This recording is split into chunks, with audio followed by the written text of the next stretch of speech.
Hola a todos. Pues empezamos la jornada de tarde. Esperemos que estéis todos contentos con la buena comida que hemos tenido y algún ratito de sol, si os ha tocado recibirlo, para encarar esta nueva mesa. El título de la misma, sabéis que es Innovar en la contratación pública de medicamentos innovadores, transparencia sostenible, reflexiones acerca de la confidencialidad de precios netos y ofertas comerciales. La segunda parte, ha habido un poquito ahí de spoiler en la primera de las mesas, a la que aludiremos más adelante, pero yo creo que no resta para nada interés al contenido de lo que vamos a escuchar de nuestros ponentes. Así que, sin más, los voy a presentar por el orden en que están sentados. A mi derecha, Juan Manuel Cabeza Escobar, socio de Garrigues. A continuación, Joan Carles Bailach de Rivera, abogado de Faus en Moliner. A mi izquierda, Pablo García Vázquez, abogado de Cuatro Casas. Y el último, en este orden, Alberto Dorrego de Carlos, socio de Everges and Sutherland. Y sin más, para no comernos tiempo, el propósito, la dinámica va a ser la que ya habéis conocido, participación por parte de cada uno de los ponentes sobre su tema, su temática, y finalmente tendremos un espacio abierto a las preguntas vuestras de cualquiera de los presentes, incluyendo la moderadora, que se reserva este derecho.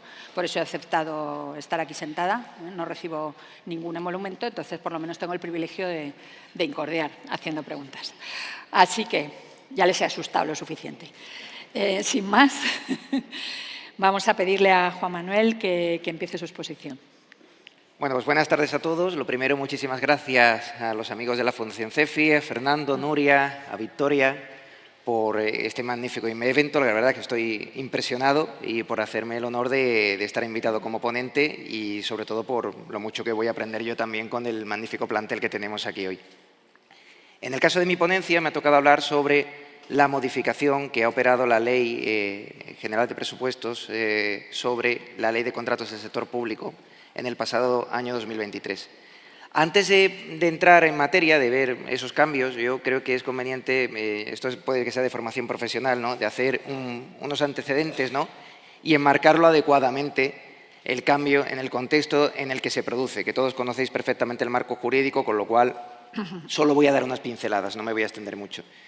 Como todos sabéis, bueno, el medicamento es un producto muy singular, es un mercado en el que la demanda es muy insensible al precio y en el que existen determinadas barreras de entrada que, llegado el caso, pues bueno, provocan que tengamos que tener especial cautela con la creación de prácticas colusorias, ¿no?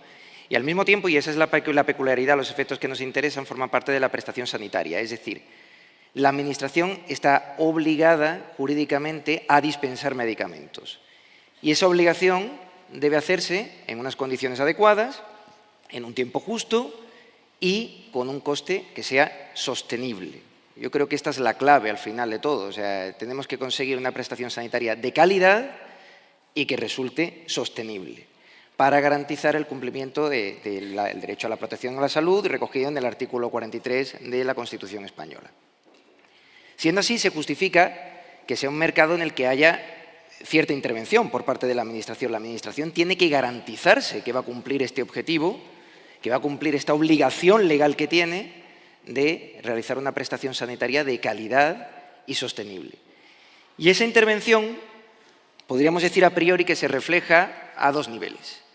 Bueno, primero, que es la autorización que obtiene todo medicamento cuando va a ser comercializado, que garantiza pues, el uso adecuado de ese medicamento y la calidad, en definitiva.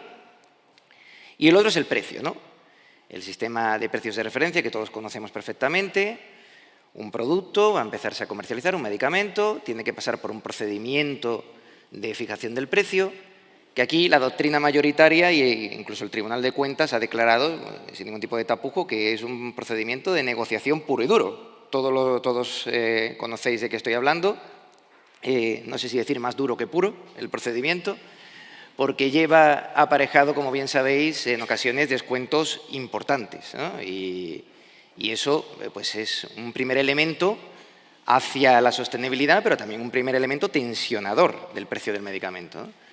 Una vez que llegan los genéricos y biosimilares, pues se forman los denominados conjuntos de referencia, ya sabéis, igual a TC5, misma vía de administración, se fija el coste de tratamiento día, el menor de ellos es considerado como precio máximo para el conjunto de referencia, ¿no? Con lo cual tenemos otro elemento tensionador para el precio. Muy bien para la sostenibilidad del sistema, pero es un elemento tensionador, no deja de serlo. Y por último, las agrupaciones homogéneas, ¿no? Que son las que aplican a la hora de la dispensación del medicamento. En definitiva, se trata de un mercado, como he dicho al principio, intervenido, bien intervenido, y con distintos elementos de fiscalización, digamos, tanto de la calidad como de la sostenibilidad. En este contexto es donde vamos a introducir la ley de contratos del sector público, como tercer elemento, como tercer nivel, tercer filtro interventor. La ley de contratos del sector público, sabéis que no aplica en la dispensación farmacéutica, aquí esto queda al margen completamente de la ley de contratos, sí que aplica en la adquisición hospitalaria de medicamentos, ¿no? Y es aquí donde se nos plantean las primeras dificultades. Es un mercado muy singular, como hemos dicho, y la aplicación de la ley de contratos plantea distintas dificultades. La primera es una ley que busca la optimización del coste público, entre otras cosas, ¿no? Pero la optimización del coste público es uno de los objetivos fundamentales de la ley de contratos.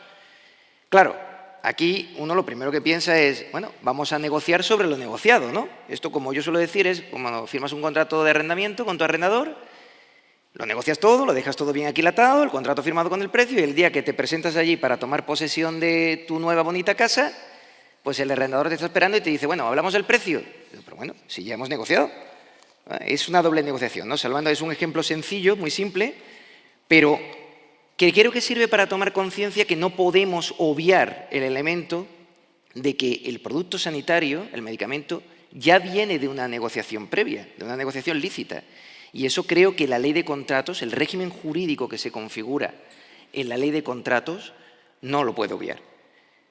Es una ley, la ley de contratos, que, como todos sabéis, no estaba pensando en el medicamento cuando se hizo, no voy a descubrir nada, ni en el medicamento, ni probablemente en otros muchos productos, porque es una ley que sirve para adquirir bienes y servicios por parte de la Administración, con carácter global.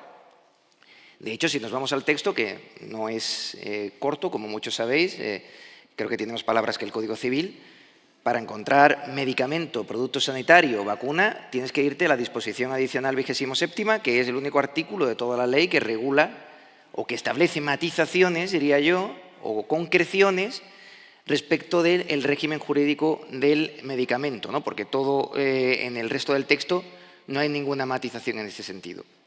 Y esto provoca algunas disfunciones, lógicamente. Cuando hay una realidad jurídica, una realidad social que es compleja, que va por delante del texto legal, podríamos decir, pues esto provoca que a la hora de aplicar la ley, pues surjan disfunciones, ¿no? Pasa con los medicamentos sujetos a patentes, ¿no? Que de forma natural se someten a un procedimiento negociado sin publicidad, que es un procedimiento que, aunque sea más sencillo, lógicamente, que otros que se regulan dentro de la ley de contratos, tiene su burocracia, tiene sus trámites y que en ocasiones pues, provoca dilaciones indebidas y podríamos decir que no es el adecuado para un producto que no está sometido a tensión competitiva por propia definición, porque es una patente, ¿no? Todas estas disfunciones o esta falta de adecuación al final lo hemos reflejado en la práctica. Y AIREF, desde el año 2020, viene anunciando pues, que más del 68% de la adquisición hospitalaria de medicamentos se realiza de forma no normalizada, ¿no? Que esto al final es un eufemismo para decirnos que no se ajusta estrictamente a lo que dice la norma. Y esto pues, no parece que esté mejorando en los últimos años. Yo, el último informe al menos al que yo he tenido acceso, que es de octubre del 23, pues, en el mismo estudio para Extremadura, cifraba esta normalización en menos de un 25%, ¿no? Con lo cual, son cifras a tener en cuenta y que ponen de manifiesto lo que estaba comentando. ¿Qué hacemos ante esto? Pues yo intentaría hablar de las posibles soluciones agrupándolas quizá en dos bloques. Seguramente se pueden hacer muchas clasificaciones, ¿no? Pero yo hago dos. La primera sería una medida más extrema, que podría ser dar un régimen jurídico específico, ad hoc para el medicamento. Vamos a crear un régimen jurídico porque lo que tenemos no nos sirve, ¿no?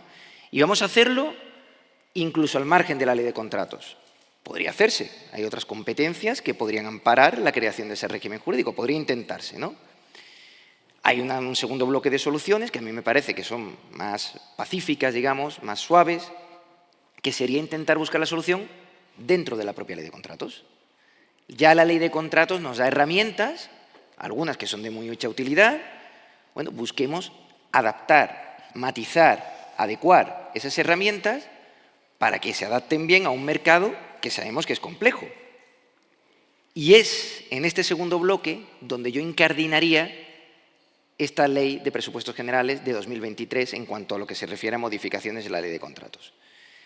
Esta ley lo que hace básicamente es introducir novedades en relación con los sistemas de racionalización de la contratación pública, primer grupo, y luego introduce un procedimiento para combatir las prácticas colusorias. Hablemos de los dos. Primero, sistemas para racionalización de la contratación pública. Bueno, pues directamente vinculado al mundo del medicamento, ya sabéis que el Consejo de la Unión Europea desde 2014 viene recomendando la utilización de este tipo de formatos, de acuerdos marcos, sistemas dinámicos de adquisición, centrales de compra para la adquisición de medicamentos. Ya sabéis que el propio legislador le ha dado su importancia, porque es la disposición adicional 27ª, que es la que establece, como he dicho, alguna particularidad para el sector del medicamento, pues prácticamente no se habla de otra cosa, con lo cual son herramientas que se han demostrado en la práctica útiles, que permiten el ahorro, que permiten una mayor flexibilidad y que permiten una mayor profesionalización, incluso. Dentro de este bloque de medidas relacionadas con la racionalización de la contratación pública, podemos distinguir a su vez dos cambios que ha introducido la ley. El primero es en relación con el artículo 29.4 de la Ley de Contratos del Sector Público. Ese artículo, como sabéis, regulaba las prórrogas. Las prórrogas de los contratos en una situación muy concreta.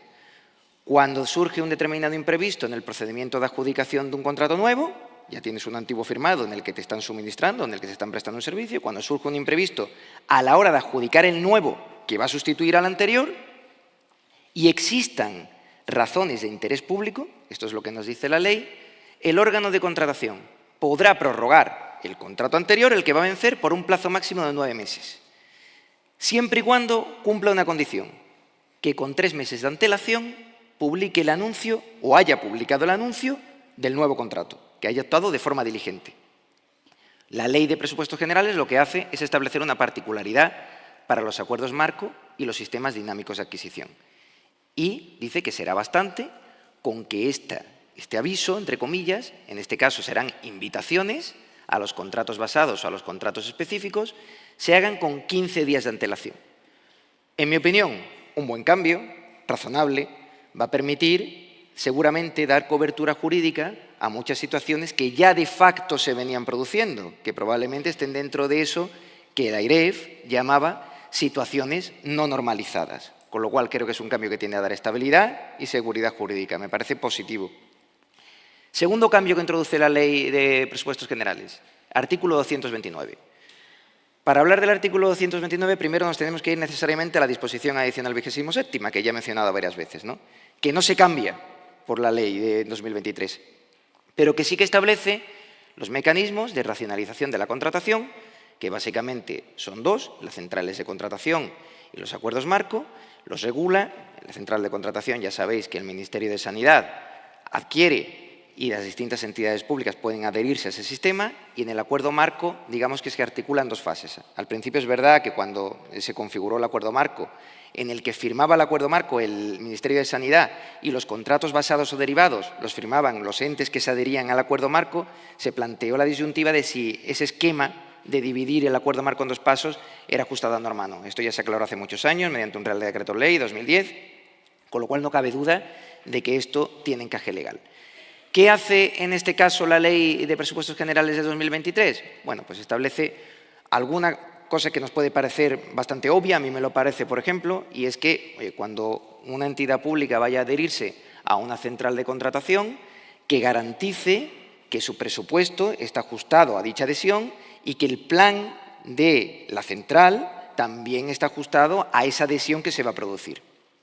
Establece también que en los acuerdos marco y en los sistemas dinámicos de adquisición La entidad que desea adherirse ha de comprometerse a cumplir estrictamente los pliegos del acuerdo marco.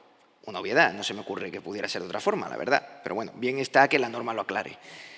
Y en relación con la Junta Central de Contratación, lo que viene a establecer es lo que antes era una obligación, ahora es una facultad, de dictar instrucciones, de dictar condiciones para la adhesión a los acuerdos marco y a los sistemas de adquisición preferente.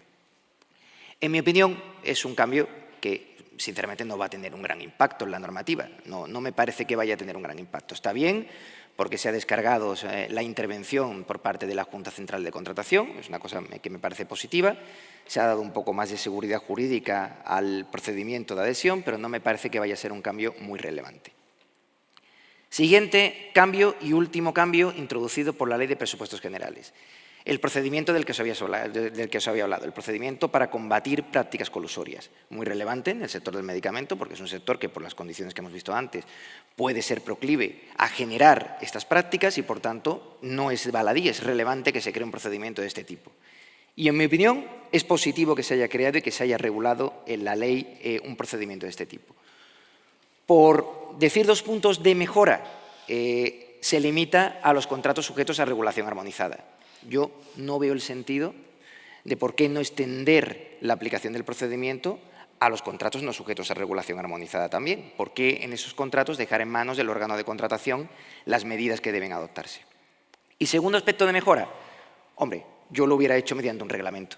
Me parece que es una herramienta más idónea para regular un procedimiento. Más que nada porque si el procedimiento, cuando lo estés aplicando en la práctica, ves que algo no funciona y quieres flexibilizarlo, en ese caso será más fácil siempre modificar un reglamento que no cambiar una ley. Me parecía que era más natural hacerlo mediante un reglamento. Como veo que el cronómetro corre, voy a ir terminando ya y concluyo. Me parece que la Ley de Presupuestos Generales es positiva, que ha introducido cambios que proporcionan una mayor seguridad jurídica, una mayor estabilidad, pero me parece que es un paso. Me parece que es un paso en un camino que está todavía por recorrer y que debemos recorrer. Y a mí me parece que una forma de hacerlo es que el Estado, desde sus competencias en materia de legislación de contratación pública y en materia de sanidad, proporcione una solución integradora. Quizá en la propia ley de contratos, porque a mí me parece que la ley de contratos tiene flexibilidad suficiente para permitir esa solución. Una solución que nos permite buscar las 2 palabras claves de esta exposición, que ya sabéis que son calidad y sostenibilidad. Muchas gracias.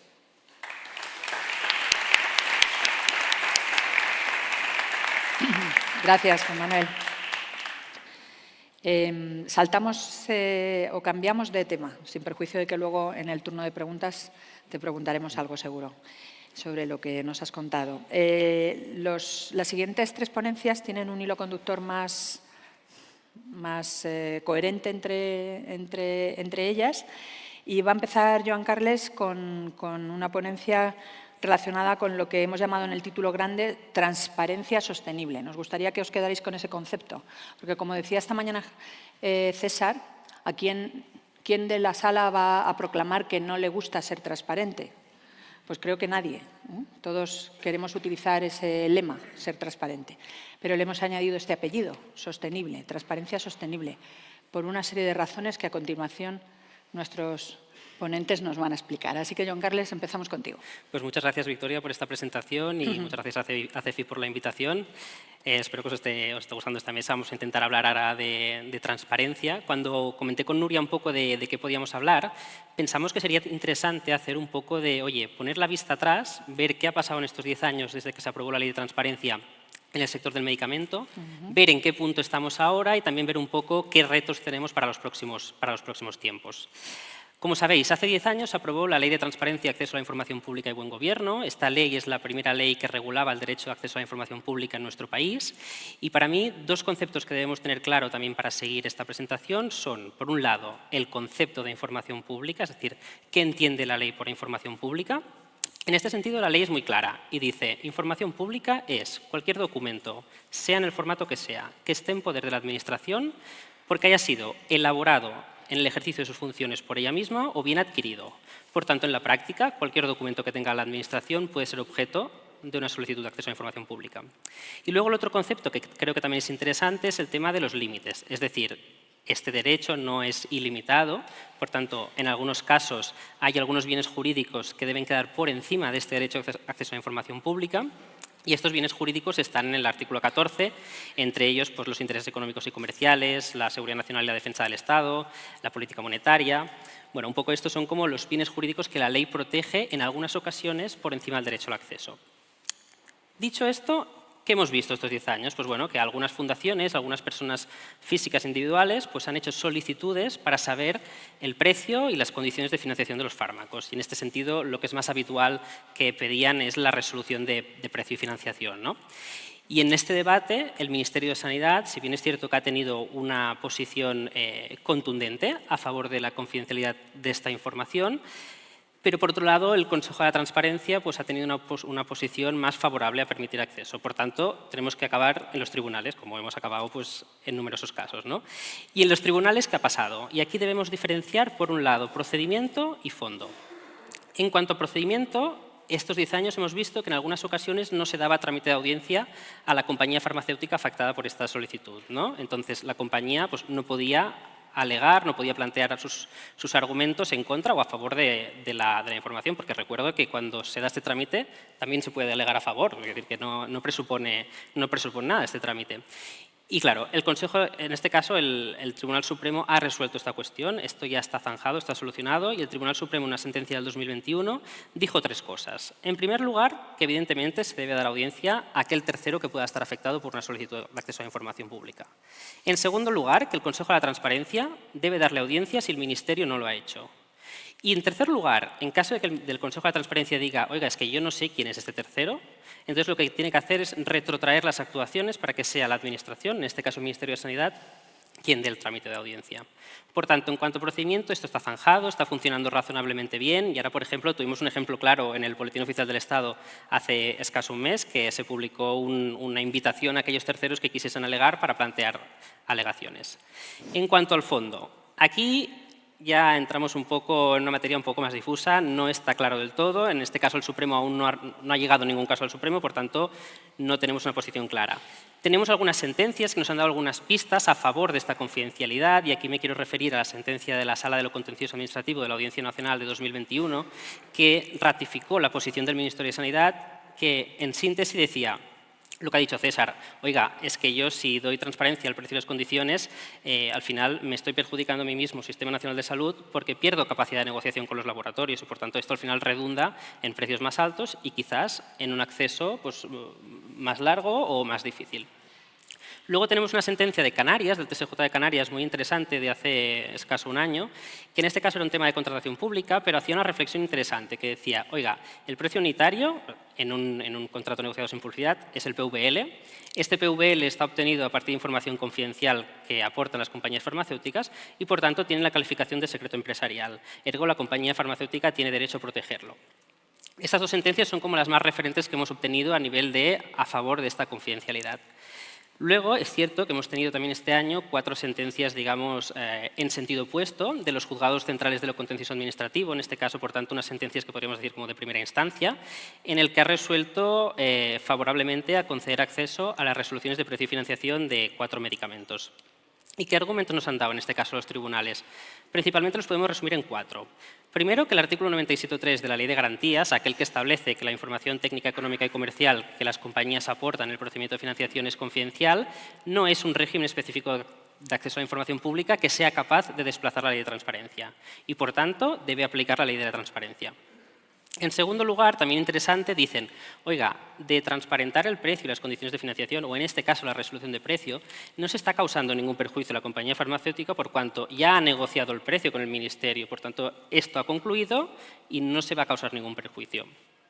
En tercer lugar, también dice, a usted, Sistema Nacional de Salud, tampoco le va a causar ningún perjuicio porque ya ha negociado el precio. Por tanto, no va a perder capacidad negociadora. Claro, en mi opinión, estos 2 puntos es una visión muy cortoplacista, porque, bueno, podemos estar de acuerdo, ok, tú ya has acabado la negociación de este fármaco, pero no de los que vendrán. Por tanto, aquí sí puedes causar un perjuicio al acceso que vendrá. Por tanto, una visión cortoplacista. Sí, eso es como el niño que se hiere y como ya lleva puntos, ya no se va a volver a hacer una brecha. Efectivamente. Y luego, en En cuarto lugar, también es un hecho que luego comentaré un poco más en profundidad, que es que las sentencias sí que han sido un poco contundentes, de decir, oiga, ustedes me están alegando unos perjuicios económicos, pero me lo están haciendo de forma teórica, sin concretar, sin probar. Y esto es un reto que luego comentaré un poco más en profundidad. ¿Qué más hemos tenido en estos 10 años? Por otro lado, nuevos instrumentos. En el año 2009 se hizo un convenio internacional de acceso a los documentos públicos, el convenio de Tromsø, que se firmó en Noruega. Este convenio, a pesar de que es del año 2009, fue ratificado por España ahora a finales de 2023 y entró en vigor el 1 de enero de 2024. ¿Y qué creo que es interesante que nos plantea este convenio? Pues bueno, en primer lugar, define el régimen, o sea, el derecho de acceso a la información pública. Esto es el mismo sistema que ya se establece en la Ley de Transparencia, por tanto, en este sentido, no hay ninguna novedad. Luego, en segundo lugar, define el concepto de documento público, que viene siendo el equivalente de información pública que está definido en la Ley de Transparencia. Por tanto, tampoco no hay ninguna novedad. Sí que es cierto, en este sentido, de que te define los límites, ¿no? Es decir, el convenio también recoge unos límites que se puede limitar el acceso a la información pública. Y estos límites son prácticamente los mismos que los de la Ley de Transparencia, menos uno, que es el límite de la propiedad intelectual y la propiedad industrial. Este límite está recogido en la Ley de Transparencia, pero no en el convenio de Tromsø. Y esto me llega a plantearme, ¿esto puede suponer algún problema para el sector farmacéutico en estas disputas que a veces hay sobre la transparencia y confidencialidad? No tengo una respuesta, ya os lo avanzo, es porque al final es un convenio que entró en vigor hace 2 meses, pero sí que creo, y por tanto, tendremos que ver cómo el Consejo de Transparencia lo aplica o los tribunales eventualmente, pero bueno, sí que creo una cosa, al final, evidentemente, si se causa un perjuicio, digo yo, a la propiedad intelectual o industrial de una compañía, de hecho le estás causando un perjuicio económico, un perjuicio comercial. Y tanto el convenio de Tromsø como la Ley de Transparencia sí te recogen este perjuicio a los intereses económicos y comerciales como un límite al acceso. Por tanto, yo pienso que quizás requerirá de un mayor esfuerzo argumentativo a la hora de vincular esta afectación a la propiedad intelectual e industrial con los intereses económicos y comerciales, pero no auguro una mayor problemática en este sentido. Por tanto, nuevos instrumentos. Y por último también, yo creo que es interesante hablar de retos. ¿Qué retos nos enfrentamos en los próximos tiempos? Para mí, uno de los retos es la posición del Ministerio de Sanidad, honestamente. Hasta el momento, como os decía, tenía una posición muy clara a favor de la confidencialidad, principalmente argumentando que dando acceso a esta información, al precio y las condiciones de financiación, se está de algún modo transparentando o dando acceso a la información económica, técnica y comercial que aportan las compañías farmacéuticas en base a la garantía de confidencialidad del artículo 97.3 de la Ley de Garantías, pero también se está causando el perjuicio a sus propios intereses, por lo que decía César, de que al final les está causando que tengan menos capacidad negociadora. Y en este sentido me congratula que en noviembre de este año el Ministerio de Sanidad dictó una resolución negando acceso a una vacuna que se había incluido en la prestación farmacéutica y lo hizo redoblando los esfuerzos argumentativos que había hecho hasta el momento. Y en este sentido es interesante porque el Ministerio pasaba a ligar la confidencialidad del precio y las condiciones de financiación con el derecho a la salud, citando el 41 citando la Constitución española, por tanto, derecho, un principio rector constitucionalmente protegido, y también citando la libertad de empresa, otro principio rector de la Constitución española. Por tanto, el Ministerio de Sanidad, como os digo, ha hecho un redoble en su argumentación en contra o a favor de la confidencialidad en este caso. Pero, como os digo, es un reto, y me diréis, ¿por qué es un reto si ha redoblado la presión? Bueno, porque en enero la nueva ministra compareció ante el Congreso de los Diputados, como muchos sabréis, y hizo unas declaraciones públicas muy contundentes a favor de la transparencia de los precios de los medicamentos. Entonces, claro, nos encontramos con una situación en la que César ha sido muy claro esta mañana y ha dicho que no va a cambiar nada, pero por otro lado tenemos a la ministra con unas declaraciones totalmente contrarias. Yo lo voy a dejar aquí, digo poco, pero creo que se entiende.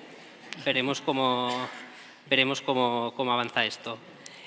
Y por último, como comentaba antes, y sé que luego Alberto también va a ampliar sobre esto, es el reto probatorio, es decir, es hacer frente a este mensaje que nos está llegando a los tribunales de hay que probar estos perjuicios económicos y comerciales que decimos que se van a causar.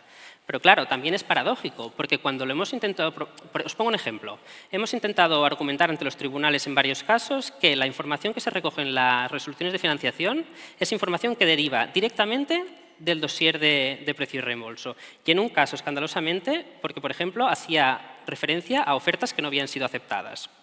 En estos casos, por ejemplo, llegamos a aportar una resolución en versión redacted, sin información confidencial, y en otro caso, por ejemplo, solicitamos una certificación al Ministerio de Sanidad para que certificase que en esa resolución aparecía esta información.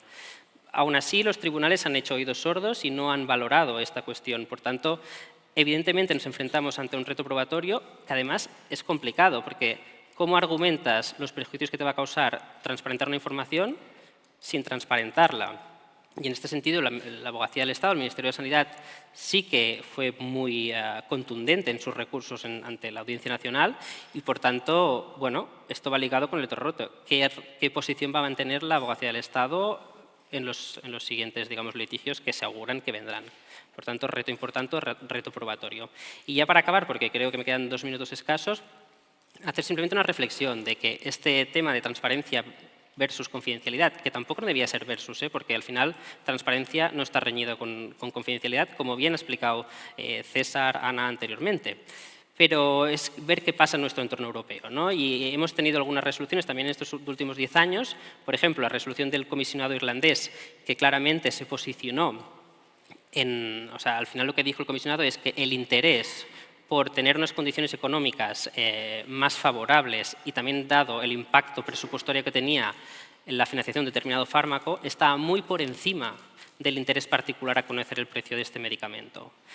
En líneas similares también se pronunció el comisionado británico de acceso a la información pública, en las mismas líneas, es decir, que no prevalecía este derecho individual al acceso a las condiciones y el precio de un medicamento, sino que debía prevalecer el derecho del Sistema Nacional de Salud a tener mejores condiciones. Y en este sentido, ya para acabar, y mira Victoria, me va a sobrar hasta un minutito, también es interesante una sentencia reciente de Suiza.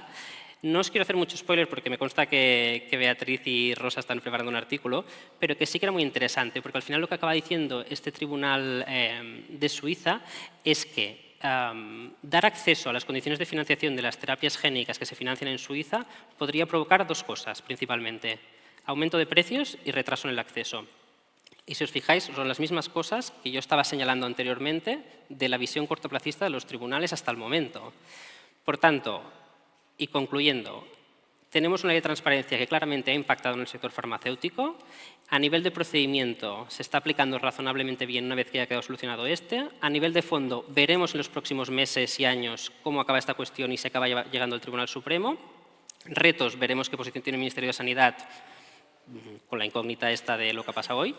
Y también a nivel internacional pues estaremos también atentos de ver cómo evoluciona este debate, que seguro que no acabará aquí. Muy bien, muchas gracias.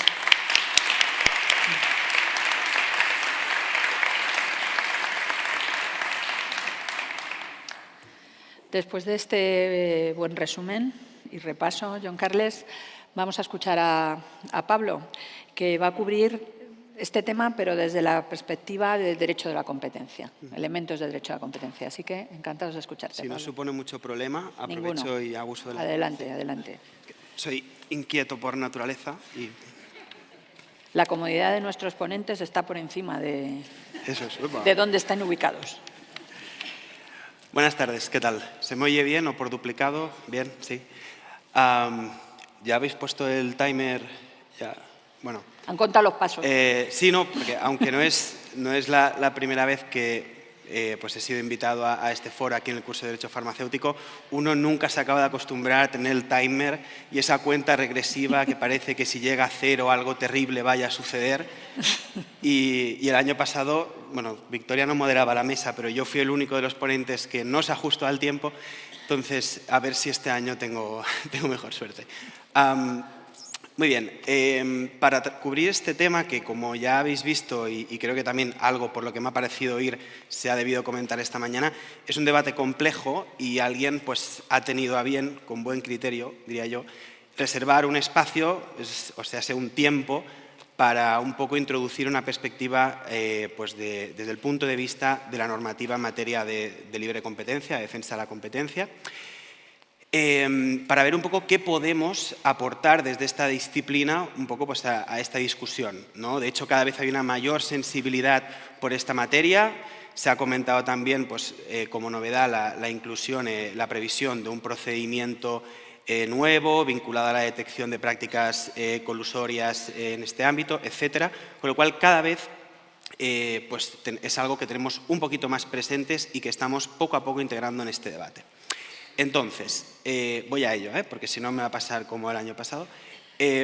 Transparencia. ¿Qué tenemos que decir desde la perspectiva de competencia? Claro, insisto, no he estado esta mañana, con lo cual acabo de llegar de Barcelona, no estoy contaminado por lo que se haya discutido o se haya dejado de discutir, pero es cierto que la transparencia, aunque de manera casi intuitiva, ¿no?, nos la llevamos a un terreno democrático, como algo que está bien, como algo que es bueno, en un sentido técnico, y insisto, desde la perspectiva regulatoria de las normas de competencia, nuestro abordaje a la transparencia es un poco más cauto. Normalmente nosotros consideramos que un mercado que opera en un contexto de incertidumbre competitiva, en el que hay poca disponibilidad de información, en el que la transparencia es limitada, es un mercado en el que las condiciones de competencia van a ser más óptimas, tal vez nunca perfectas, pero sí van a permitir, ¿no?, el hecho de tener contenida esa transparencia, un desarrollo de una competencia más eficaz, más efectiva, aunque sea en términos relativos. Por tanto, preferimos un contexto de incertidumbre. Y esta es la razón por la cual la normativa de competencia tipifica y persigue activamente toda una serie de conductas que no son acuerdos entre empresas, por ejemplo, entre laboratorios competidores, con el objetivo de falsear, restringir la competencia, sino que son prácticas que lo único que hacen es contribuir a un aumento artificial de la transparencia en el mercado. Prácticas de signaling, prácticas de intercambios de información. No es un acuerdo, a lo mejor no se deriva un efecto a nivel inmediato, pero genera un incremento en esa transparencia en el mercado. ¿Y por qué? Porque el hecho de tener un campo de juego con una mayor transparencia genera un caldo de cultivo potencial que facilita precisamente esas prácticas colusorias y esa coordinación que nos estamos esforzando desde diferentes ámbitos regulatorios en detectar y en enfrentar, de alguna manera. Es decir, no hace falta que dos empresas competidoras se sienten y alcancen un acuerdo cuando el propio mercado, por la información que está disponible al público, les permite actuar de una manera concertada, paralela, coordinada, sin necesidad de alcanzar un acuerdo.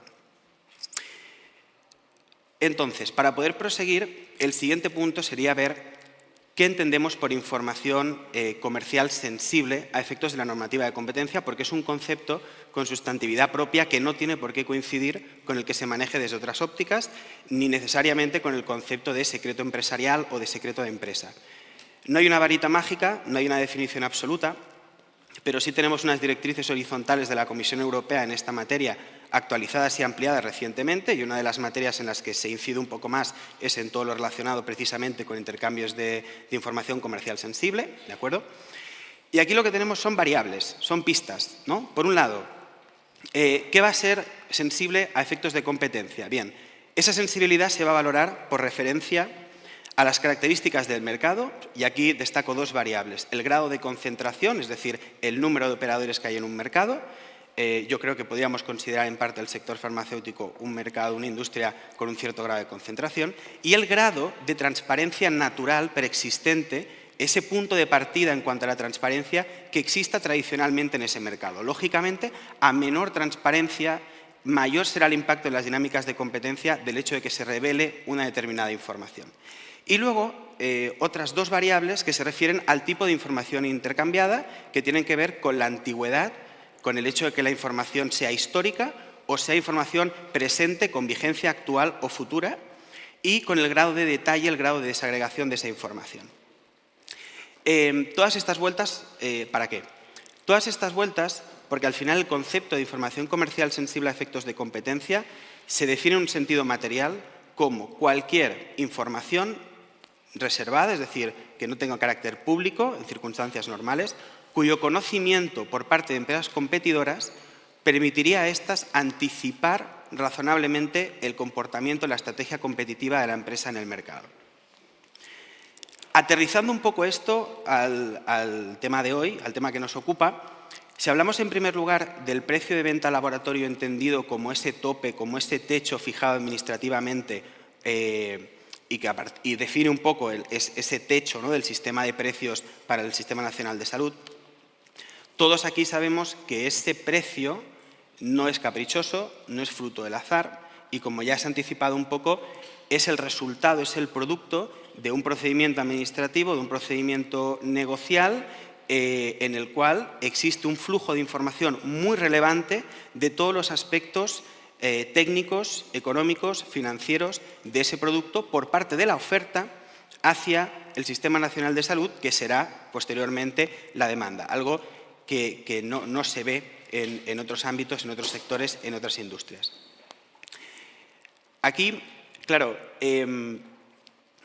esta sensibilidad, de alguna manera, implícitamente casi, está recogida en la propia Ley de Garantía y Uso Racional de los Medicamentos, ha citado el 97.3, y eso es un reconocimiento más que implícito, precisamente explícito, de que aquí estamos tratando con información reservada y que esa información que el laboratorio facilita en ese procedimiento de formación, de fijación del precio, es información sensible y que se tiene que proteger.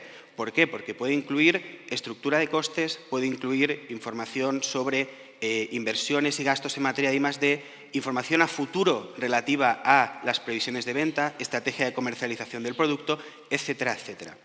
¿Cuáles son los riesgos, por tanto, si esta información se divulga, se transparenta? Yo creo que aquí, sobre todo dos.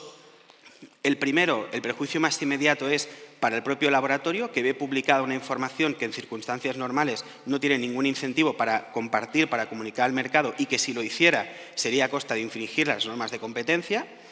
Ello genera involuntariamente, de una manera no querida por la empresa, generaría un escenario de transparencia que potencialmente incrementa ese riesgo colusorio que he anticipado antes.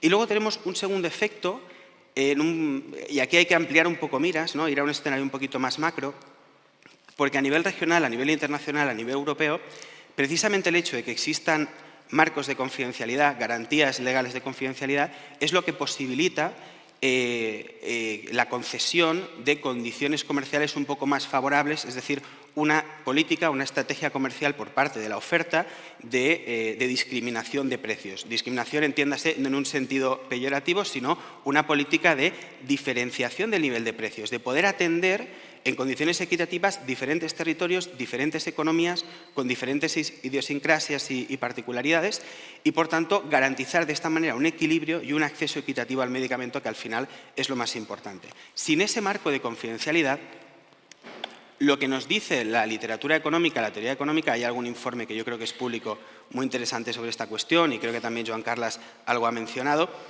El riesgo que se señala normalmente por parte de economistas sería un riesgo a la igualación en un valor medio del precio a nivel europeo.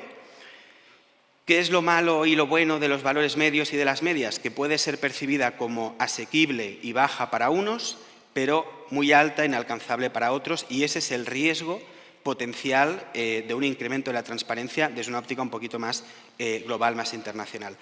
Aterrizando un poquito más y ya encarando un poco pues la parte final de mi exposición, el precio de venta al laboratorio en términos unitarios, es decir, como fruto de un proceso de compra pública concreta, también, en mi opinión, debería considerarse desde el punto de vista de competencia un dato o una información comercialmente sensible. ¿Por qué? Hay que atender al contexto, ¿de acuerdo? Como se ha mencionado también, en este sector en particular predomina o hay un especial uso, un especial recurso al procedimiento negociado sin publicidad, lo cual genera, sobre todo en el caso, entiendo, de compra innovadora, de compra de medicamentos innovadores, donde pueda haber un proveedor exclusivo, etcétera, etcétera. Y este es un marco de contratación que es una conversación bilateral, es un procedimiento bilateral en el cual nuevamente la empresa, la oferta, va a poner encima de la mesa, va a revelar, se va a desnudar, metafóricamente hablando, y va a proporcionar muchísima información altamente sensible. El producto de toda esa información es el precio. Y aquí es un poco la discusión que hemos tenido antes de hasta qué punto el producto de toda esta conversación, de todo este procedimiento, ese resultado se debe considerar también sensible y, por tanto, merecedor de protección, aunque no se solicite el acceso al expediente propiamente, al dossier propiamente. En mi opinión, sí. En mi opinión, es un dato que, de ser conocido por competidores, les puede dar unas pistas de valor para orientar la toma de decisiones en un ámbito competitivo a futuro. Y esa es la perspectiva que tenemos que tomar a la hora de enfocar esta cuestión. Los riesgos, en caso de que se transparentara este precio de venta de compra, unitario en este caso, algunos de ellos son un poco casi por analogía de lo que acabo de decir en un sentido más macro, es decir, tenemos un PVL fijado administrativamente, un tope, pero luego hay margen para discriminar precios, hay margen para que se desarrollen mejores o peores o más o menos eficientes procedimientos de negociación y de compra pública y, por tanto, hay margen para discriminar en esa oferta. El hecho de que haya un marco de confidencialidad permite la existencia de lo que se denominan esos acuerdos especiales para los compradores, para los servicios de salud, para las autonomías o focos de compra que a lo mejor tienen menor capacidad adquisitiva y no están en condiciones negociales tan fuertes. El hecho de eliminar ese marco de confidencialidad para mí equivale a eliminar ese margen de cintura para discriminar en precios y nos genera esa convergencia hacia un valor medio con todo lo que ello implica. Al margen de comprometer el acceso en condiciones equitativas a los medicamentos, hay también un potencial impacto en términos de I+D, de inversión y de incentivos, ¿no?, desde el punto de vista de la oferta, para mantener girando la rueda, para tener un margen razonable de rentabilidad y, a partir de ahí, que haya incentivos desde un punto de vista de un operador privado para seguir alimentando la maquinaria del I+D y para seguir avanzando en innovación. También creo que la propia administración, no en un sentido amplio, sino la administración que se sienta a negociar y que compra, se beneficia del marco de confidencialidad y creo que eso también explica la postura que históricamente ha mantenido el Ministerio de Sanidad. Y, por último, no me cansaré de reiterar, porque esto es una cuestión que hasta ahora no ha tenido la atención que creo que se merece, que, de nuevo, hay cada vez una mayor sensibilidad por la transparencia y ese vínculo con un resultado colusorio que no para advertirse, que parece algo muy teórico, que parece algo muy lejano, pero es una realidad mucho más cercana que lo que parece, ¿no? La Comisión Europea viene hace muy poquito de sancionar un cártel en el sector a nivel europeo, con lo cual hay conductas colusorias y es una realidad. Y en el último minuto que me queda, y para mantenerme fiel a mi promesa, solo recoger el guante también de lo que mencionaba Joan Carles en cuanto al reto probatorio. Creo que en las solicitudes de acceso que se van presentando y en las resoluciones, cada vez digamos que es una dialéctica más sofisticada, más casuística y, por tanto, efectivamente hay que hacer un mayor esfuerzo probatorio, porque algunas de las sentencias en un sentido favorable a conceder el acceso, al menos la lectura que yo saco es que destacan pues, que a lo mejor no se ha probado suficientemente la afectación al concreto límite invocado, por ejemplo, al límite de la protección de los intereses comerciales y financieros. Siendo una cuestión probatoria y teniendo que explorarse nuevas ópticas, yo creo que desde el punto de vista de competencia hay mucho instrumento de soft law, hay mucho histórico de prácticas decisorias de autoridades de competencia y hay muchos asideros a los que agarrarse para reforzar esa vertiente argumentativa y reforzar ese esfuerzo probatorio en los procedimientos. Entonces, no es autopublicidad, pero bueno, yo creo que hay un margen de mejora por ahí. Eso es todo. Muchas gracias.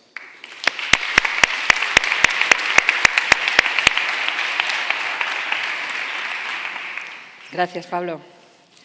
Pues nada, vamos a quedarnos con tu último claim de pon un economista en tu vida. Eso. Y en estos procedimientos. Porque yo creo que algo de esto también nos va a hablar Alberto en su presentación. Así que cuando quieras, Alberto, adelante. Muchas gracias, Victoria, y muchas gracias a CEFI, a Nuria García muy en particular por la invitación un año más a participar en este fantástico congreso. Y además hacerlo con una mesa que me es muy familiar, porque la verdad es que antes estábamos comentando con Joan Carles y con Pablo, pues vamos como los tres mosqueteros por ahí hablando de transparencia, predicando transparencia por media España. en foros un poco menos amables que este, la verdad, hay que reconocerlo, en algunas ocasiones, porque tenemos que combatir un poco más. Juan Manuel no había tenido ocasión de compartir todavía mesa, pero con Joan Carles y con Pablo sí, y tratando de explicar un poco pues las cuestiones que se han suscitado y de las que tenemos que hablar, ¿no? A mí me gustaría plantear un poco, Joan Carles lo ha sintetizado muy bien, cuál es el estado de la cuestión, ¿no? Es decir, dónde nos encontramos ahora mismo, cuál es la situación real en la que se encuentra el problema, el grave problema, porque es un grave problema para el sector, para la industria, para el acceso de los medicamentos en España, para la accesibilidad, ¿no? Nos encontramos con una situación que tenemos que reconocer que es difícil, es difícil. Es difícil, siendo realistas, en parte porque es un entorno que no es confortable para tener una discusión. Efectivamente, ¿quién va a estar en contra de la transparencia? ¿Quién va a estar en contra de los grandes principios que se invocan siempre al hablar de la transparencia? Y, por tanto, es un discurso que no es sencillo. Y también en parte porque la propia industria, nosotros, y lo digo en primera persona también, a veces quizá no hemos sido capaces de explicar bien en todos los foros y muy en particular en los foros judiciales ciertas cuestiones que nosotros damos todos como elementales en el comportamiento del modelo de acceso y de precios de financiación en España y en Europa, y que no se comprende bien por parte de los tribunales de justicia en muchas ocasiones, y creo que es un gran problema. Se nota mucho cuando se ven las resoluciones judiciales que hay una cierta incomprensión a qué están diciendo desde este sector en relación con este tema. La realidad durísima realidad, es que este año ha habido, yo tengo localizadas, creo que están todas, 5 resoluciones del Consejo de Transparencia y Buen Gobierno sobre asuntos referentes a transparencia de precios de financiación. Todas ellas han sido desfavorables, las del Consejo de Transparencia y Buen Gobierno.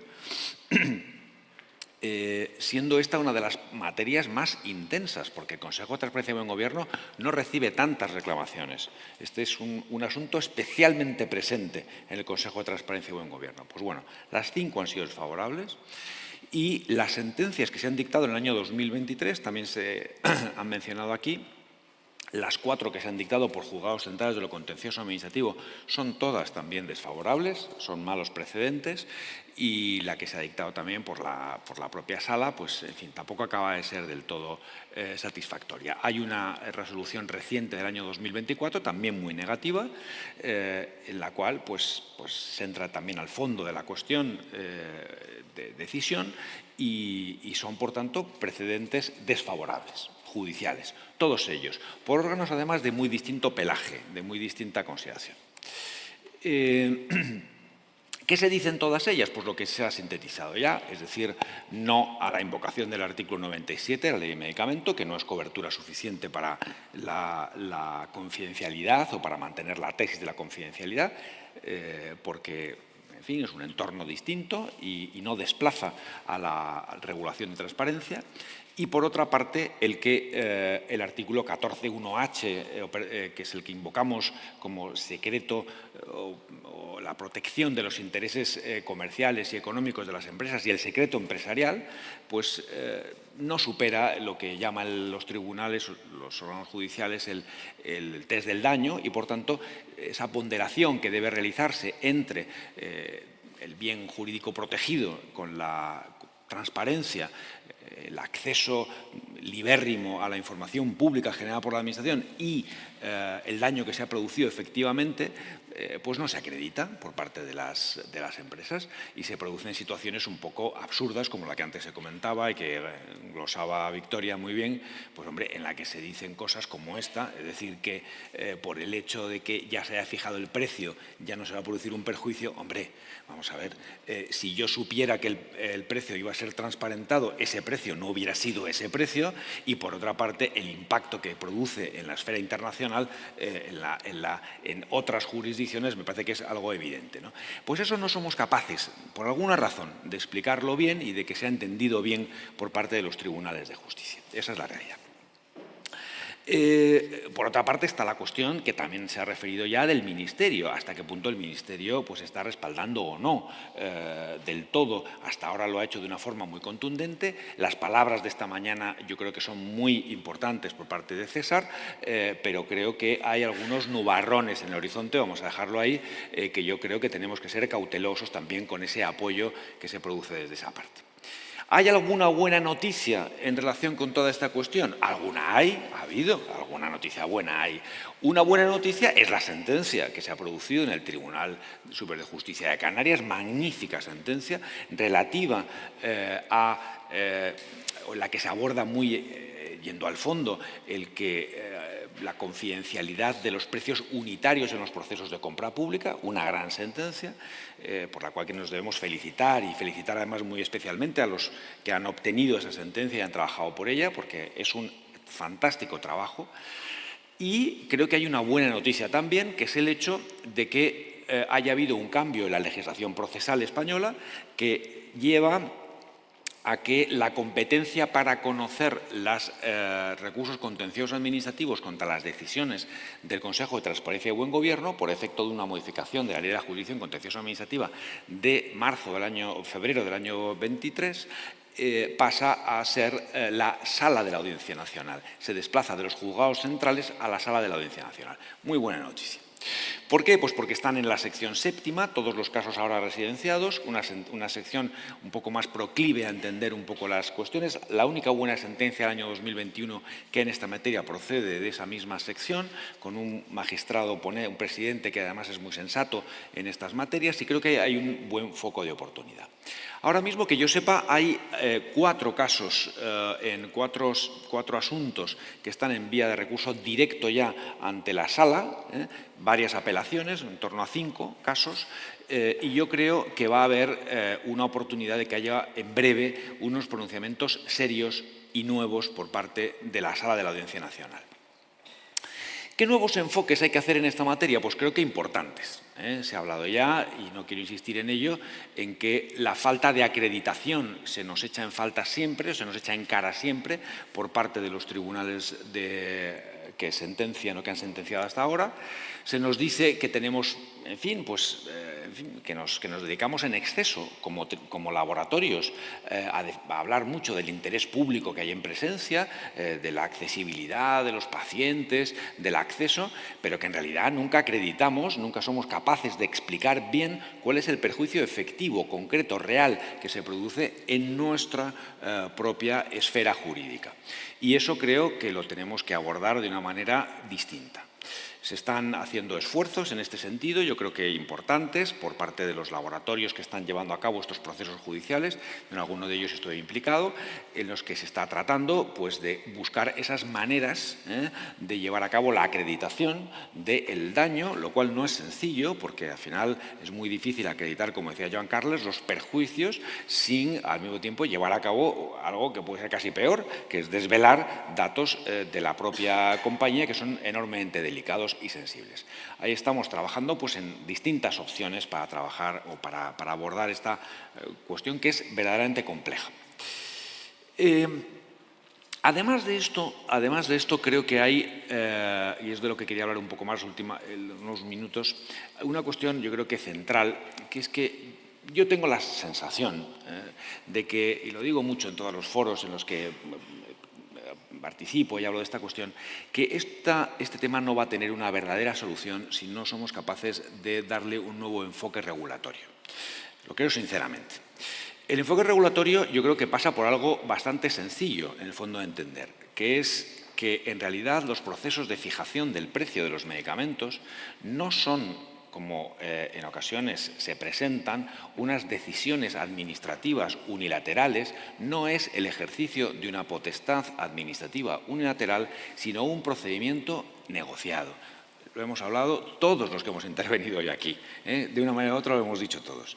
Es un procedimiento manifiestamente negociado, es un procedimiento que tiene una clara bilateralidad, tiene un carácter sinalagmático, crecientemente más, porque las resoluciones no solamente incorporan precios, sino otras muchas condiciones, y esto debería llevar a un distinto tratamiento normativo.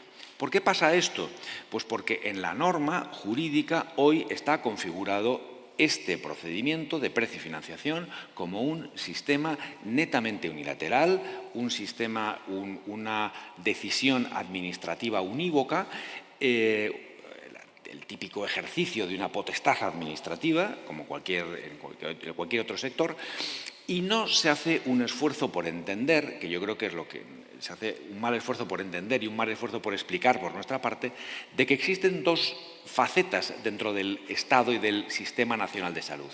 Uno es el Estado como regulador, es decir, el Estado como un interventor sobre el precio del medicamento, que es una función histórica que tiene el Ministerio desde los años 30 del siglo XX, mucho antes de que hubiera Sistema Nacional de Salud, y el Estado como comprador, es decir, el Estado como adquirente de medicamentos, como pagador de medicamentos, que es donde tiene esa dimensión contractual, esa dimensión acordada.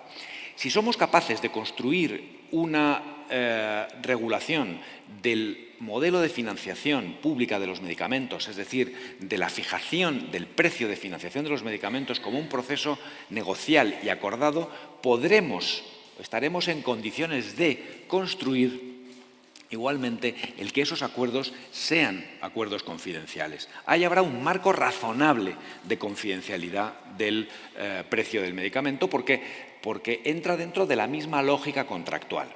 Alguien podría decir, bueno, el hecho de que sean el que configuremos este procedimiento como un procedimiento negociado lleva directamente a la confidencialidad. No lleva directamente a la confidencialidad o a la garantía de la confidencialidad del precio. Pero sí es cierto que en ese contexto, en ese terreno, hemos tenido muchos precedentes. Y los hemos tenido además muy recientemente, por ejemplo, con ocasión de la pandemia, en el cual la Comisión Europea, de una forma enormemente natural, de una forma completamente indiscutida, vamos a decir así, desde el punto de vista doctrinal, ha aprobado, ha negociado en primer lugar y después firmado contratos que se han mantenido confidenciales también después de firmados. Y se han mantenido confidenciales contra viento y marea. Se han mantenido confidenciales contra la posición muy dura del Parlamento Europeo. Os recomiendo, está en los slides que he presentado, los debates parlamentarios en el Parlamento Europeo respecto a la posición de la Comisión, cercenando una importante información sobre el contenido de estos contratos de los Joint Procurement Agreements y los Advanced Procurement Agreements. Y esto nadie lo ha puesto en cuestión.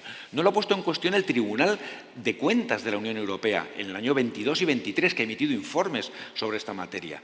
La Comisión sigue a día de hoy en sus statements, la Comisión, los que hoy en día están en Internet oficialmente por la Comisión, sigue defendiendo a capa y espada el principio de confidencialidad con palabras que a veces las buscamos por ahí en sentencias, pero que dice la Comisión Europea, que leo alguna de ellas porque creo que tiene su interés. Palabras que nos suenan pues, a lo que estamos diciendo todo el día nosotros mismos. Es decir, a que el principal objetivo de la Comisión es proteger la salud pública y garantizar que se llegue a los mejores acuerdos posibles con las empresas para que sean asequibles los medicamentos, sean seguros y eficaces. Los contratos están protegidos por motivos de confidencialidad. Hay que proteger las negociaciones sensibles y la información comercial, la información financiera, los planes de desarrollo y producción. Todo eso está en los contratos. Yo creo que esto que podemos seguir más, porque está en el modelo de la Comisión Europea, este es el camino. Es decir, tenemos que construir nuestro sistema de precio y financiación como un modelo esencialmente negociado, que se distingue del modelo de intervención pública, que puede existir y debe existir, por supuesto, sobre el precio. Pero hay una segunda faceta, es un Estado comprador que se distingue del Estado regulador, o un Sistema Nacional de Salud comprador, que no es el regulador, que puede y debe firmar contratos con cláusulas de confidencialidad cuando sean necesarias, con una argumentación que no es muy distinta a la que ha usado la Comisión Europea en estos últimos años y en esta última etapa. Nada más y muchas gracias.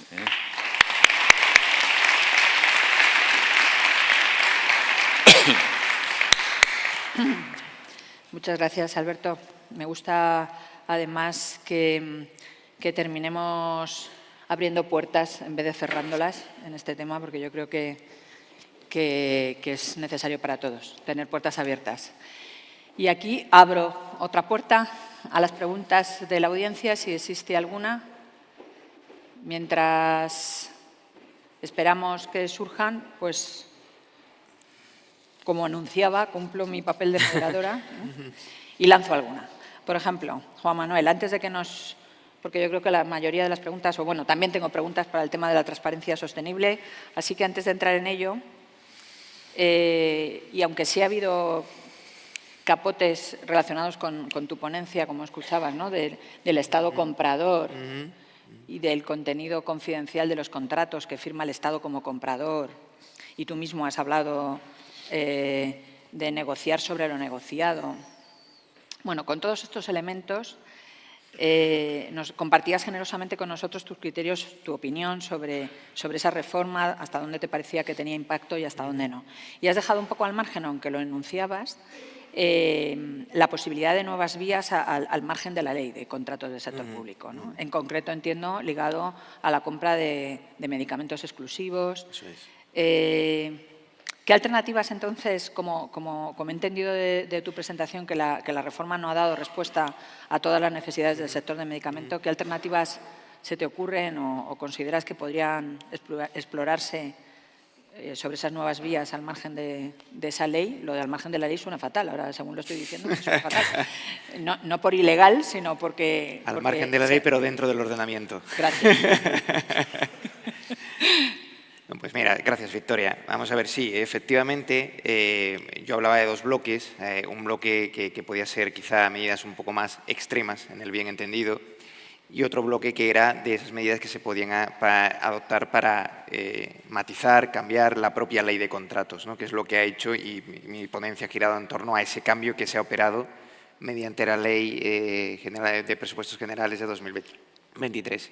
En cuanto a otras medidas que se podían adoptar al margen de esta, existen modelos en Europa, en algunos países europeos, el modelo Open House, por ejemplo, que es un modelo que ya validó el Tribunal de Justicia de la Unión Europea en 2016 y que en España ha tenido ya algún intento de entrada, no a través del Gobierno central, no a través de la Administración General del Estado, sino a través de algunas comunidades autónomas, ¿no? Me estoy refiriendo a Navarra y Baleares, que ya han hecho algún intento en este sentido, ¿no? Básicamente consiste en una simplificación del procedimiento de contratación.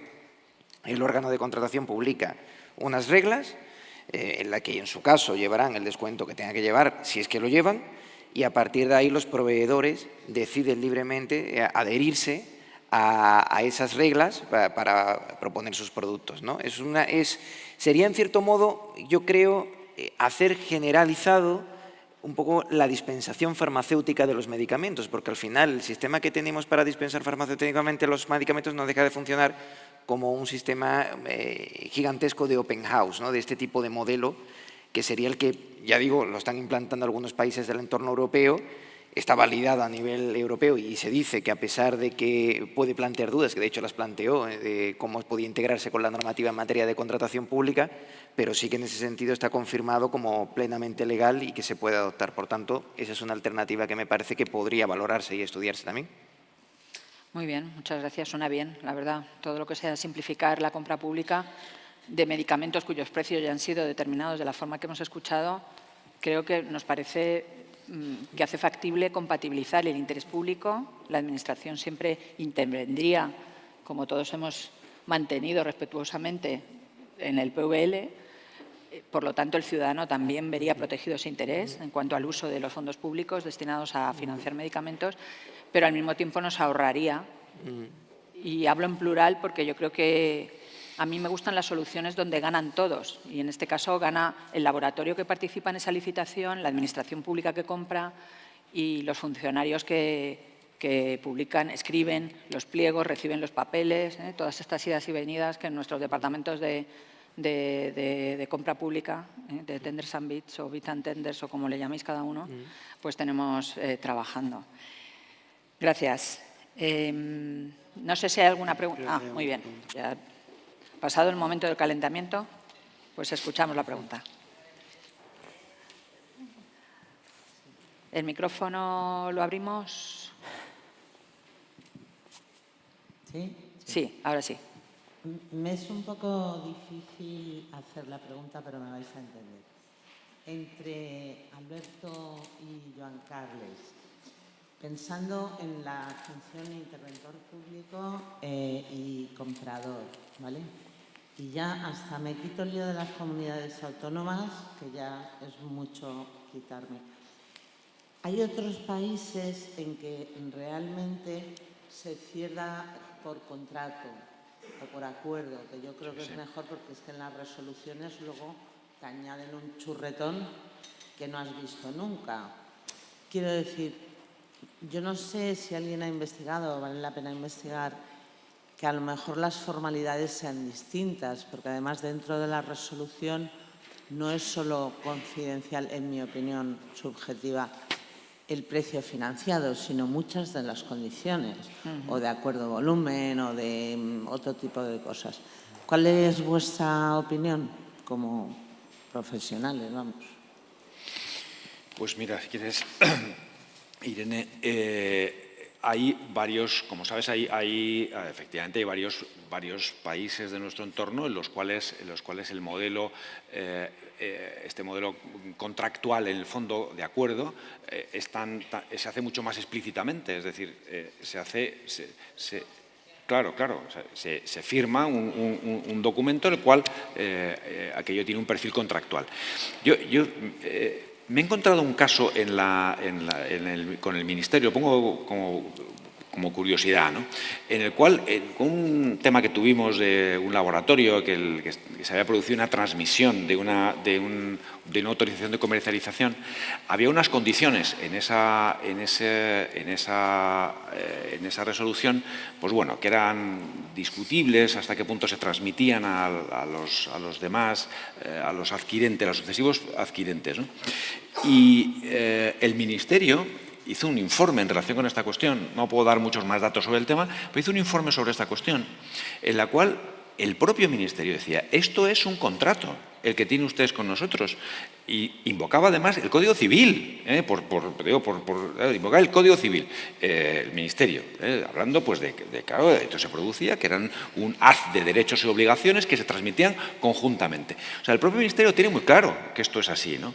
Yo creo que no habría demasiado problema ni en que las resoluciones actuales, con la ley vigente, tuvieran un formato distinto, de forma que se contractualizaran un poco más, como desde luego que sea lo óptimo que en la regulación legal, normativa y en la propia próxima oportunidad que vamos a tener, desde luego eso se plasme de una forma mucho más clara. Debía ser así y ayudaría muchísimo desde mi punto de vista en la cuestión de la confidencialidad, porque hay muchos elementos, no solo el precio, sino las condiciones especiales de financiación que deberían estar cubiertas por ese entorno de confidencialidad con toda naturalidad, además. Yo es como lo veo.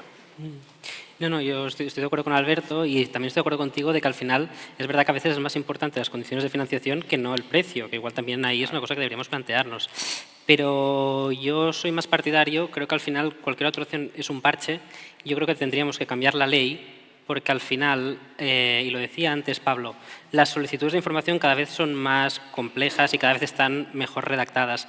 Entonces, o cambiamos la ley para hacer claramente que esto sea confidencial, o me da la impresión que cualquier otra solución, el Consejo de Transparencia o los tribunales quizás acabarían por encontrando, si no la puerta, la ventana por donde entrar. Entonces, yo quizás soy más partidario de intentar no, digamos, como parchear, sino cambiar la ley directamente. Creo que sería la solución para saltar la ley de transparencia, en el sentido que al final la ley de transparencia dice que tenemos el derecho de acceder a la información. El resto son límites que eventualmente se tienen que plantear, pero el derecho es acceder.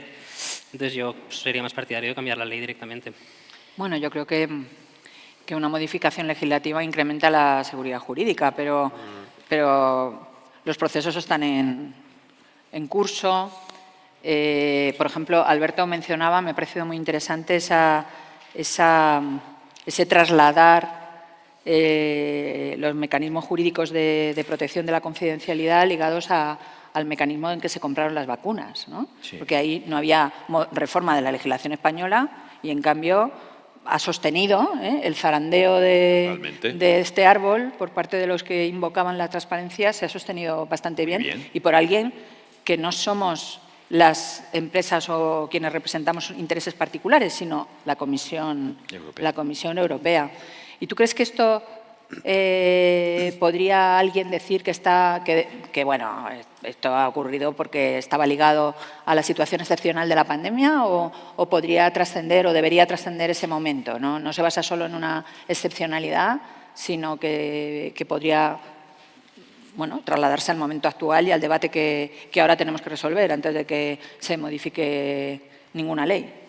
Ojalá. Sí, yo creo que sin duda, yo creo que sin duda. Es verdad que con la pandemia se generaron unas situaciones evidentemente excepcionales y una competencia por el mercado mundial que probablemente no se da con esa intensidad en una situación de normalidad, pero los principios en los que se sustentaba la decisión de la Comisión Europea son exactamente los mismos. O sea, son los mismos. Y yo creo que eso con toda normalidad debería ser posible trasladarlo a cualquier acuerdo que un Estado, o sea, hablamos de que un Estado como España y su Sistema Nacional de Salud en su conjunto hace con un laboratorio respecto a un medicamento innovador y a la entrada en el mercado de ese medicamento. ¿Cómo no va a aplicarse una regla similar? O sea, conceptualmente es lo mismo. Lo que ocurre es que yo creo que hay un paso previo que tenemos que dar, que es el que nuestra legislación incorpore esta idea, este principio de contractualización, esta idea de que esto es un acuerdo, de que es una concurrencia de voluntades sinalagmática, clásica, en la cual hay unos componentes que pueden y deben ser confidenciales. ¿Sabes? Muy bien, muy claro. ¿Más preguntas? Ay, perdón. Sí, no, solo para añadir que en este sentido el Ministerio de Sanidad, en esta resolución que os decía de noviembre, que redobló los esfuerzos, es que nos lo dice. ¿Qué dice? Dice, formalmente la resolución formalmente la resolución es un acto administrativo, pero es verdad que antes hay una negociación, y esta negociación es para determinar el precio y las cosas de financiación. O sea, que ellos mismos lo reconocen, que esto es un acuerdo. Es decir, que no hay duda en ese sentido. En los materiales que estarán accesibles en la app están las presentaciones, los links a las sentencias, mucho más contenido del que aquí les dejamos hablar. Lo digo porque todo aquel que esté interesado que lo busque y que lo use. Otra pregunta. ¿Funciona? Sí. Totalmente de acuerdo en que se está sofisticando y la casuística nos está llevando a ser más y más.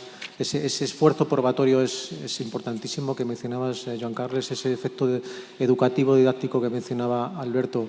En las varias sentencias que habéis mencionado, yo quiero ver algún brote verde, porque fijaos que una de las sentencias negativas, si queréis, ¿no? que daba acceso a la información, hablaba de acceso parcial.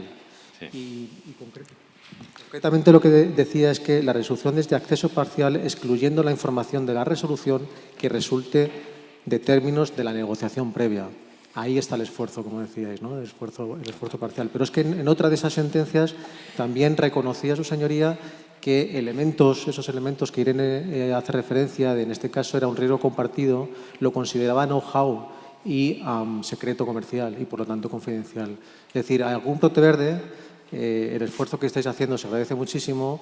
Y nada, adelante. Bueno, yo creo que Pablo en su presentación también aludía a esto, ¿no? Era esto que decías... Pensaba que me iba a liberar ya y no... No te vas a liberar. Decías... Bueno, primero, yo me llevo un titular, que es el PVL es una información comercialmente sensible. Que discutir con las administraciones públicas sobre derecho a la competencia es difícil. Lo voy a dejar ahí. Sí. Vamos, no te voy a preguntar si les afecta, si son también sujetos obligados a cumplir este derecho, pero es verdad que en general es un desafío. Por tanto, me gusta esta afirmación, ¿no? El PVL es una información comercialmente sensible, como precio máximo fijado, intervenido y que es es el máximo por debajo del cual se pueden hacer ofertas, pero es así. Vale, entonces, ¿qué se nos ha olvidado desde...? Y luego te mencionaba porque tú decías, el producto de todo el procedimiento, donde sí se reconoce la ley explícitamente que hay información confidencial, como es la que aportamos las empresas sobre tecnología, esfuerzo, inversión, etcétera, el producto es el precio. Por tanto, si los componentes son confidenciales, porque el precio no es confidencial, que quiebra este discurso simplista. Me gusta mucho razonar como los niños. ¿Esa es la pregunta? Sí, esta es la pregunta. Que me habían dicho que si venía las preguntas serían fáciles. Entonces, ¿qué quiebra ese discurso? Yo creo que una concepción, ¿no?, de que al final, efectivamente, ese precio, ese total, no es el sumatorio de las partes, cuando en buena medida lo es. Es cierto que hay otros factores que se tienen que tomar en consideración y es un equilibrio muy delicado.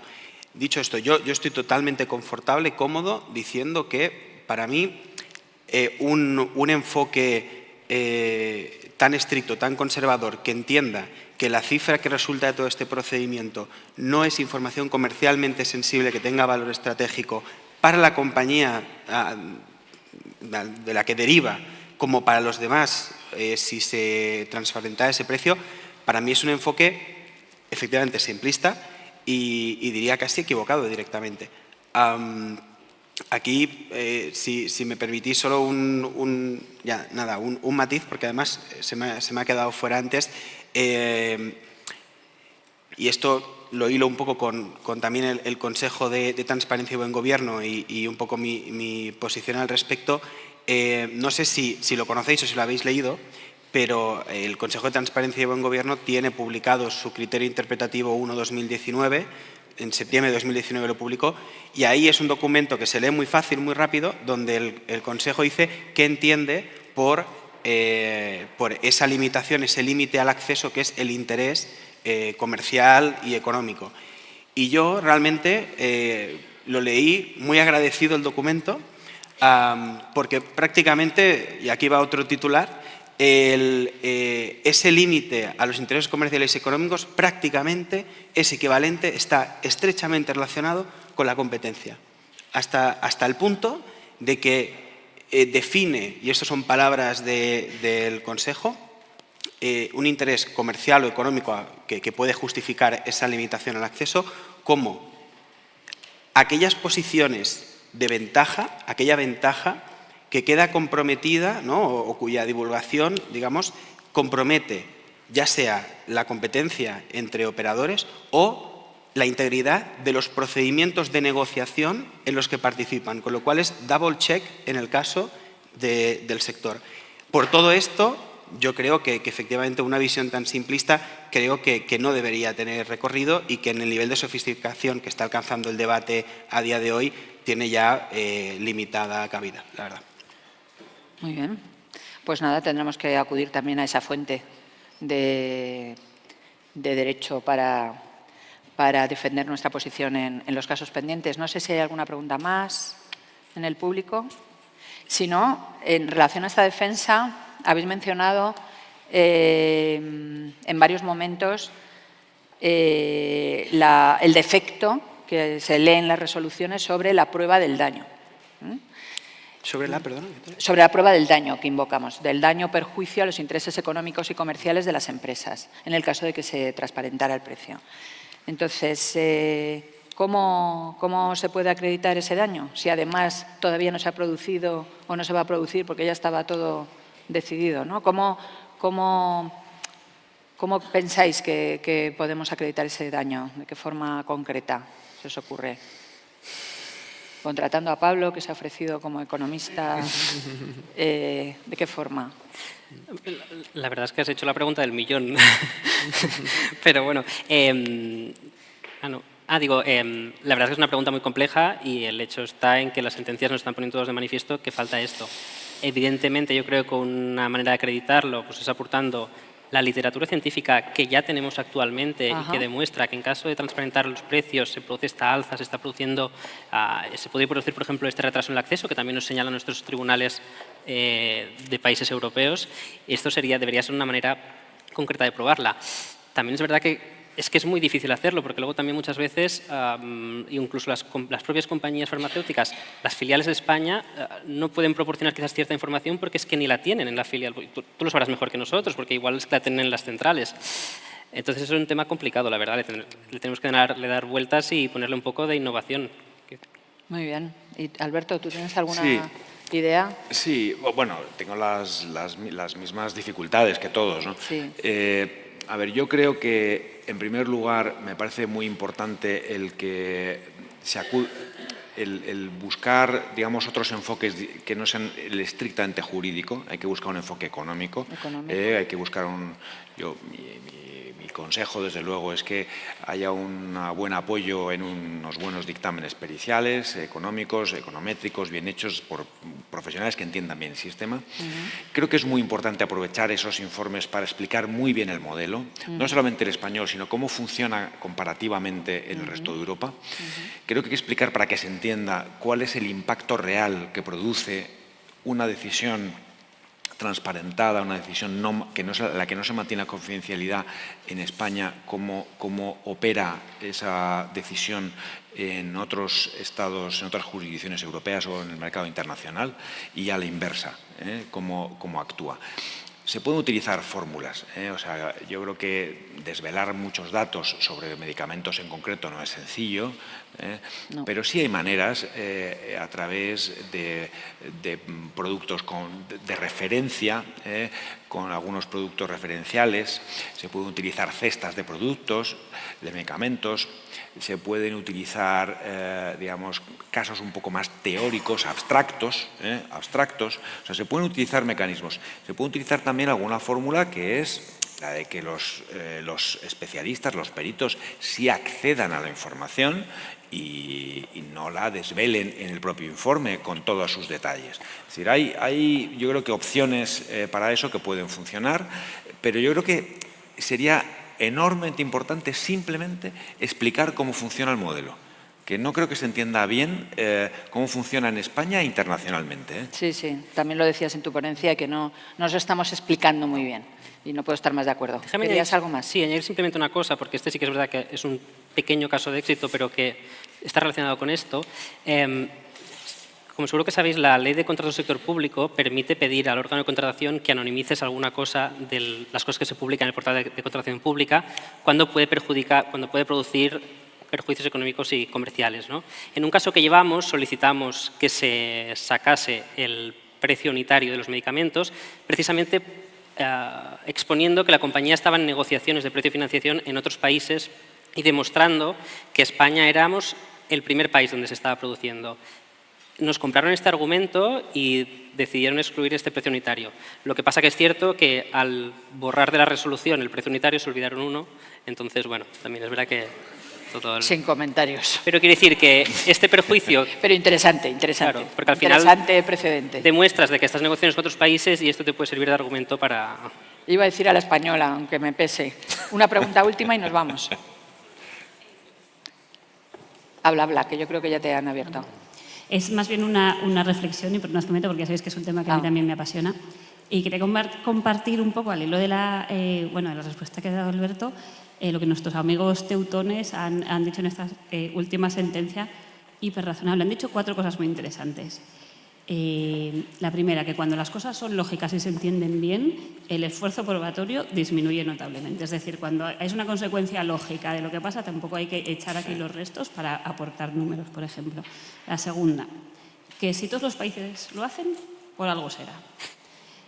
La tercera, y yo creo que es la más importante, en cualquier procedimiento, o sea, cuando un órgano técnico de la Administración, como en este caso el Consejo de Transparencia, no tiene criterios sobre una cuestión concreta y hay otro organismo de la Administración especializado en eso, lo que haría sería recabar su informe y, en este caso, preguntar al Ministerio de Sanidad qué opina sobre el particular. Y es que en este caso es el Ministerio de Sanidad el que le está diciendo que esto es lo que va a pasar si se transparentan los precios. Y bueno, nada, podríamos alargarnos mucho, pero yo creo que hay que esperar que tampoco tenemos que volvernos locos haciendo números cuando las cosas son muy lógicas y se entienden muy bien. Y que también deberíamos hacer ese esfuerzo, ¿no?, en que prime la razón obvia. en este caso. Muy bien, pues gracias por compartirlo, Bea. Pues terminamos aquí, que ya tenemos el cronómetro en rojo y tenemos que ceder paso a la siguiente mesa. Gracias por vuestra atención y gracias a nosotros.